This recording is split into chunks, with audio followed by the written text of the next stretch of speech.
Nice, Chuck. You want to try that again? Jesus. I didn't have a chance to clear my throat before recording because I got to catch it when it's on. Um, War comms. U.S. war comms, I assume.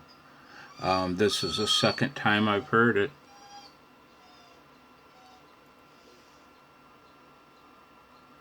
I heard another ham on 80 meters mention excitedly that this transmission was happening again. So I tuned to it, and yep, yeah, that was the first time I've heard it, and this was the second time. Curious the things you hear during times of strife.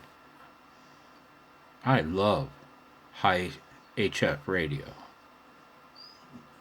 Blitzy's crying. I gotta go see why. 73.